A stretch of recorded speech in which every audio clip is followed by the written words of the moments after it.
Los principios de la terapia psicoanalítica.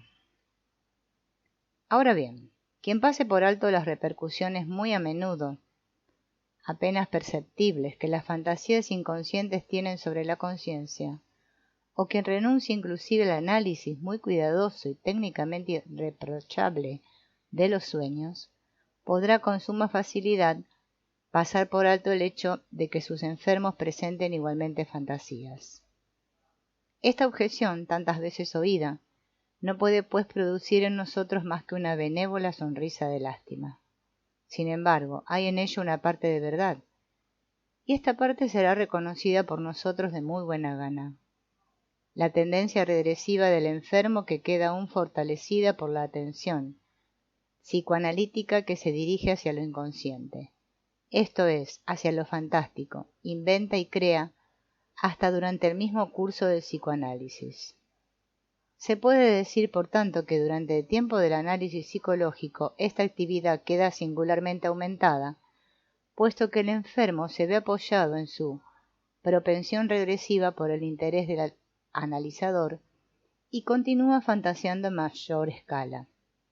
Esta es también la causa de que las críticas que se han dirigido contra el psicoanálisis hayan fomentado una terapia de la neurosis que emprenda el camino completamente opuesto al que seguimos actualmente los psicoanalistas, es decir, según ellos, la tarea primordial de la terapia consiste en sacar a la fuerza al paciente de sus fantasías insanas, devolviéndole a la vida real.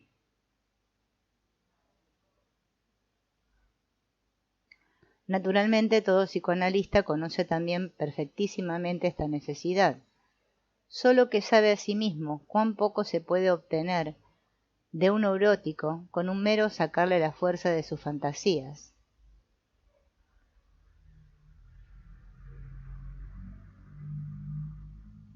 Nosotros, los médicos prácticos, nunca nos permitiríamos, desde luego, el lujo de preferir un método penoso y complicado, y además combatido por todas las autoridades, a otro método sencillo, claro y fácil. Conozco perfectamente la sugestión hipnótica y el método de persuasión de Dubois, solamente que no lo empleo a causa de su relativa ineficacia. Por el mismo motivo no puedo aplicar tampoco el método directo de la reeducación de la voluntad, puesto que el psicoanálisis me parece brindar resultados mucho mejores. Sin embargo, una vez nos hayamos decidido a emplear el psicoanálisis, estaremos obligados a seguir atentamente las fantasías regresivas de nuestros enfermos. En realidad, el psicoanálisis ocupa un punto de vista mucho más moderno que todos los demás métodos de psicoterapia, en cuanto a la valoración que da a los síntomas. Todos los demás métodos parten de la premisa básica de que la neurosis es algo absolutamente enfermizo.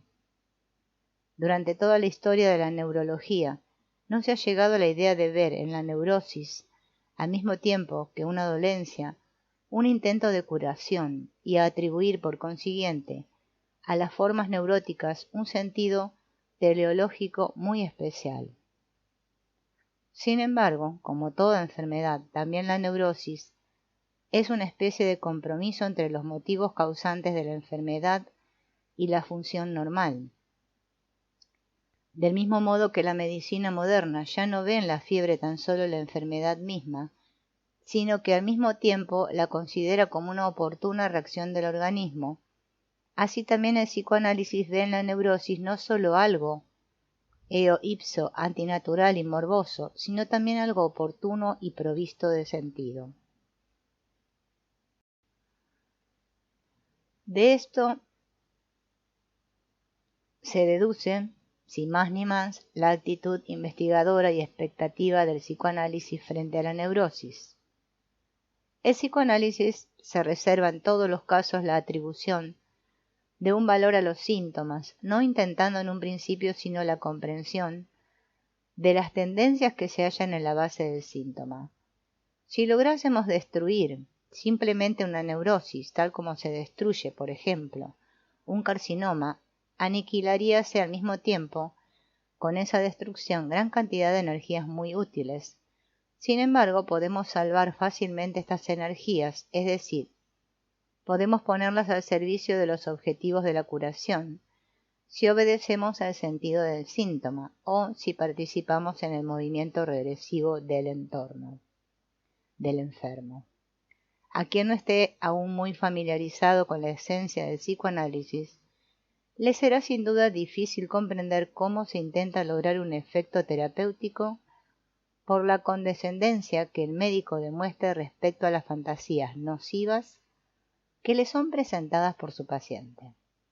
Y no tan solo los adversarios del psicoanálisis, sino hasta nuestros propios enfermos, suelen poner frecuentemente muy en duda el valor terapéutico de un método así, que dedica especial atención precisamente a lo que el mismo enfermo tiene que caracterizar como totalmente desprovisto de valor y como algo repugnante, sus propias fantasías. Podemos oír muy a menudo por parte de nuestros pacientes que sus médicos anteriores les habían prohibido categóricamente que se ocuparan de sus fantasías, y en cuanto a ellos mismos solo pueden añadir que están más aliviados cuando se han libertado de esta terrible plaga, aunque no sea más que por unos instantes. Podría parecer pues algo extraño que precisamente un tratamiento que vuelve a llevar a los enfermos a aquel terreno del que han intentado continuamente escapar, pueda serles provechoso. Podemos replicar lo siguiente a esta clase de objeciones. Todo depende de la actitud que adopte el paciente frente a sus propias fantasías. Hasta ahora, el fantasear no era para el paciente sino una actividad meramente pasiva e involuntaria. Sumergíase en sus ensueños, como se dice vulgarmente, y hasta las mismas cavilaciones de los neuróticos no constituyen sino un fantasear involuntario. Lo que el psicoanálisis exige de sus pacientes es aparentemente lo mismo, pero tan solo un conocedor muy superficial de nuestras teorías y de nuestra práctica puede confundir los ensueños meramente pasivos de los enfermos con la actitud psicoanalítica. Lo que los psicoanalistas requerimos de nuestros pacientes es todo lo contrario de lo que ellos han venido haciendo hasta ahora. El paciente se parece a una persona que cayó inesperadamente al agua y está a punto de ahogarse. El psicoanalista, testigo del accidente, se precipita en su ayuda, pero aprovecha la ocasión para enseñarle a nadar. Esto quiere decir que, allí, donde el enfermo cae al agua, no es ya un lugar arbitrario cualquiera. Allí yace, en el fondo de las aguas, un tesoro escondido, que tan solo un buzo podría llevar a la superficie. Esto significa que todo enfermo considera sus fantasías como completamente desprovistas de sentido y valor, cuando en realidad poseen una potente influencia en él, a causa de la gran importancia que efectivamente poseen. Son los tesoros del pasado sumergidos bajo el agua que no podrían ser sacados a la luz sin la ayuda de un buzo. En manifiesta oposición a todos los métodos anteriores, el neurótico debe concentrar intencionadamente su atención en su propia vida interior y pensar esta vez a sabiendas, conscientemente y por su libre albedrío, lo que antes solo se le antojaban ser vanos ensueños y fantasías. Esta nueva manera de pensar acerca de sí mismo tiene tan poca semejanza con las actitudes de antaño como el buzo no se aparece en nada al infortunado que se ahoga. Antes hubo compulsión e ineludible necesidad. Ahora hay intención y objetivo, de modo que el fantasear gratuito se ha metamorfoseado en trabajo. El paciente se ocupa desde ahora, potentemente sostenido por el médico en sus fantasías, con la intención no de entregarse por completo a ellas, sino de ponerlas al descubierto poco a poco llevándolas a la luz del día. Con ello obtendrá una actitud extremadamente objetiva frente a su propia vida íntima y podrá echar mano de todo cuanto haya temido u odiado antes. Y con esto acabamos ya de caracterizar los principios fundamentales de toda la terapia psicoanalítica. Hasta el momento en que se inicia el tratamiento psicoanalítico, el enfermo se ha visto excluido, parcial o totalmente de la vida, a causa de su enfermedad. Ha dejado de cumplir, por tanto, con numerosos deberes que la vida nos impone a todos. ahora en lo que concierne a sus exigencias en el campo social o en cuanto a sus deberes meramente humanos. Tiene que conseguir cumplir nuevamente con estos deberes individuales si quiere ser curado. Naturalmente, por deberes no es preciso comprender ciertos postulados éticos universales, como me apresuro a hacer constar con el fin de evitar confusiones, sino meramente los deberes que cada cual tiene frente a sí mismo. Por lo cual, desde luego, tampoco entiendo intereses egoístas, puesto que toda persona humana es a la vez un ser social, cosa que los individualistas parecen olvidar con demasiada frecuencia. A un hombre corriente y normal, una virtud que tiene en común con otros le produce mayor satisfacción que un vicio individual, por muy seductor que éste pueda parecer. Es necesario ser neurótico o un hombre fuera de la normalidad, a raíz de cualquier otro motivo, para dejarse engañar por tales intereses particulares. Ahora bien, el neurótico retrocedió ante tales deberes y su libido se retiró, por lo menos parcialmente, de las tareas que le impone la vida real. Podemos decir, pues, que su libido quedó introvertida, esto es, se volvió hacia adentro, puesto que se renunció completamente a la superación de determinadas dificultades. La libido se orientó hacia el camino de la regresión, es decir, la fantasía llegó a suplantar en gran medida la realidad. De modo completamente inconsciente y de vez en cuando también conscientemente, el neurótico llegó a preferir los ensueños y las fantasías a la vida real. Para conducir otra vez al neurótico hacia la realidad y hacia el cumplimiento de sus ineludibles deberes en la vida, el análisis sigue humildemente la libido del neurótico por el mismo sendero falso de la regresión. De modo que todo comienzo de psicoanálisis parece corroborar aún las inclinaciones enfermizas del paciente. Sin embargo, si bien el psicoanálisis parece seguir servilmente al propio paciente sus fantasías nocivas, tan solo lo hace en realidad con objeto de devolver la libido, que aún está vinculada a estas fantasías, a la conciencia y a las tareas del momento actual. No obstante, esto no puede llevarse a cabo sino de una sola manera, sacando a la plena luz de la conciencia todas las fantasías y con ello también la libido que se ha pegado a ellas. Si la libido no estuviera ligada a ellas, no tendríamos ningún inconveniente en abandonar las fantasías a sí mismas, para que arrastraran lastimosamente su pobre existencia de meras sombras. Es inevitable que el neurótico, que por el comienzo del psicoanálisis se siente como corroborado en su tendencia regresiva, llega a abrir camino al interés del analizador entre continuas y siempre aumentadas resistencias hacia las profundidades del mundo de las sombras inconscientes. Es, por tanto, sobradamente concebible que todo médico, como persona normal que es, experimente en sí mismo las resistencias más violentas contra esta tendencia, sin duda alguna morbosa, de su paciente, puesto que siente con perfecta claridad la tendencia netamente patológica de éste.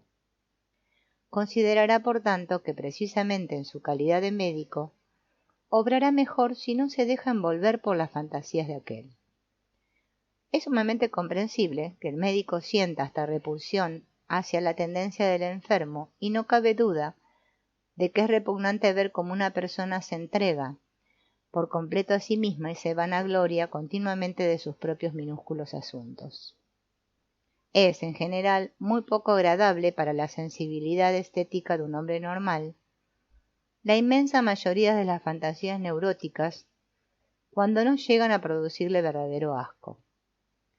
El psicoanalista debe prescindir, desde luego, de este juicio valorativo estético, exactamente de la misma manera que cualquier otro médico que tenga la seria intención de ayudar verdaderamente a sus enfermos.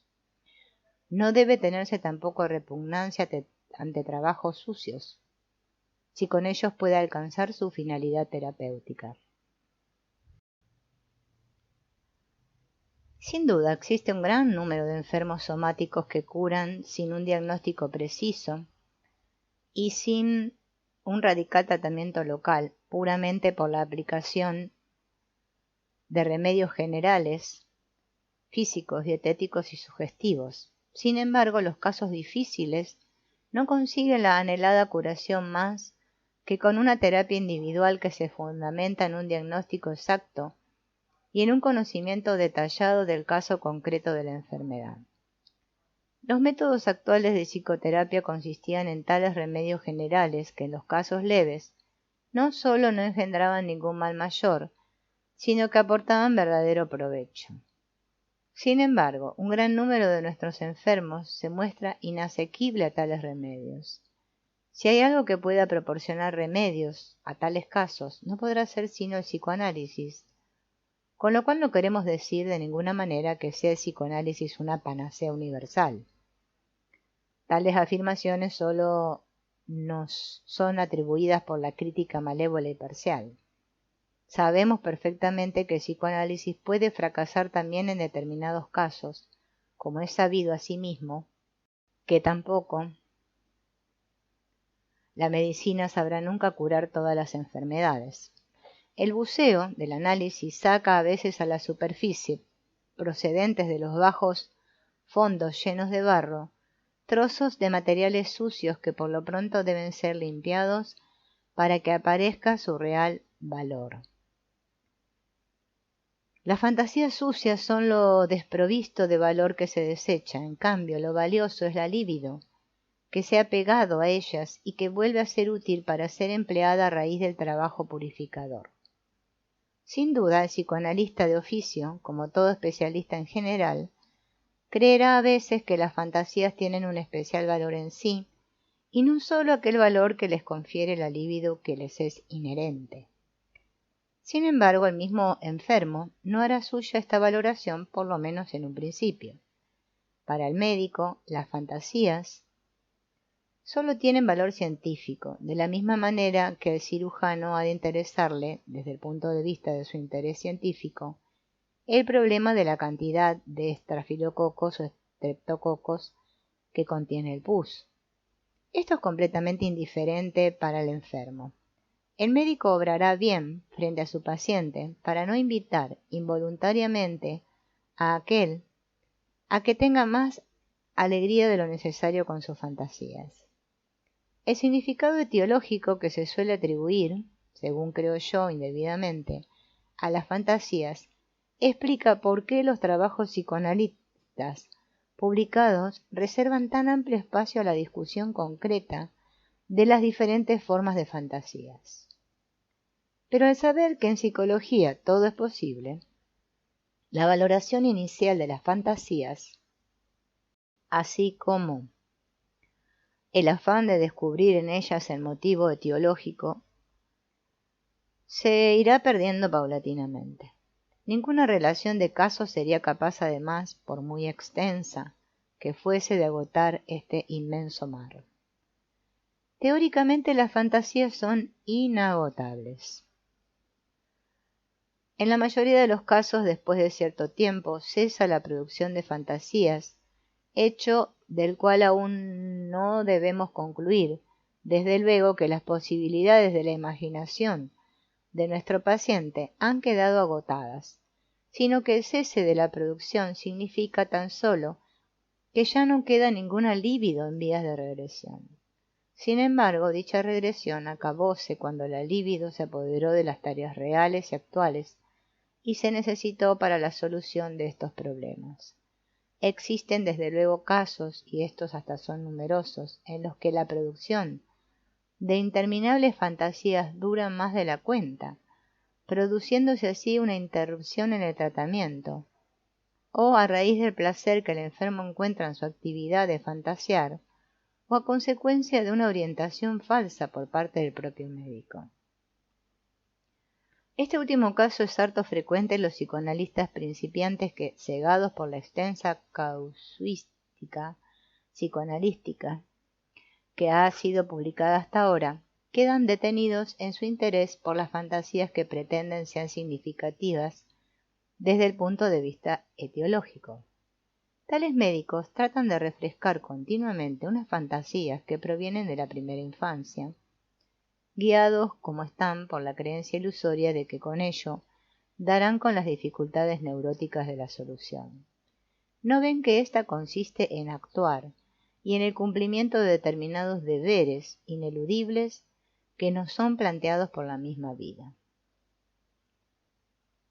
Se nos podrá objetar que la neurosis consiste precisamente en que el paciente es incapaz de cumplir con estos postulados de la vida y que la terapia debe proponerse capacitarle para ello, mediante este análisis de su inconsciente o proporcionarle por lo menos los remedios que sean necesarios.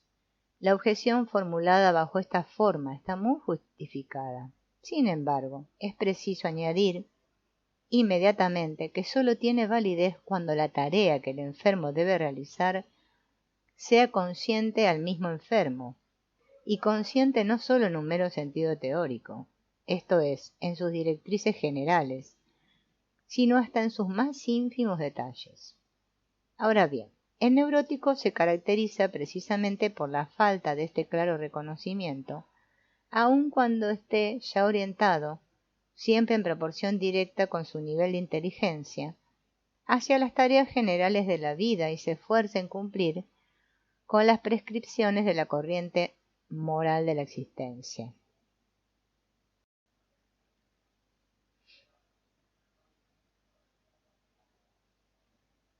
Sin embargo, conocerá tanto menos los deberes vitales, incomparablemente más importantes frente a sí mismo, o a veces los ignorará por completo. No es suficiente, pues, seguir al paciente a ciegas por el sendero de su regresión, empujándole hacia sus fantasías infantiles por un interés etiológico nuestro, muy inadecuado. Muy a menudo tengo que oír de mis enfermos que han quedado estancados sin éxito alguno en medio de un tratamiento psicoanalítico. Mi médico supone que aún debe de existir en mí algún traumatismo infantil o una fantasía equivalente a él que todavía estoy reprimiendo.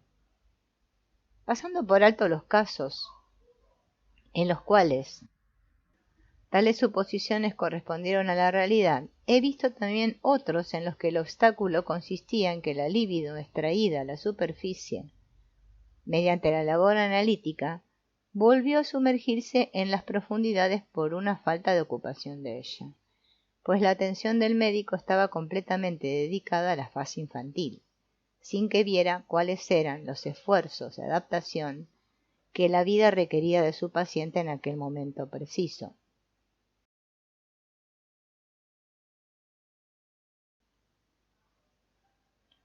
La consecuencia fue, desde luego, que la libido extraída a la superficie volvió una y otra vez a sumergirse en el limbo del inconsciente, puesto que no se le dio oportunidad para ejercitarse. Existen muy numerosos enfermos que llegan por sí mismos a comprender claramente sus tareas vitales y que por tanto proceden con relativa rapidez a suspender la producción de fantasías regresivas, ya que prefieren vivir en la realidad y no entregarse a sus fantasías. Desgraciadamente no podemos decir otro tanto de todos los enfermos. Hay entre ellos no pocos que renuncian durante muy largo tiempo, a veces para siempre, a cumplir con sus tareas primordiales en la vida, dando la preferencia a los ensueños pasivos y neuróticos. Aprovecho la oportunidad para llamar aquí una vez más la atención sobre el hecho de que por ensueños no debemos entender siempre un fenómeno forzosamente consciente.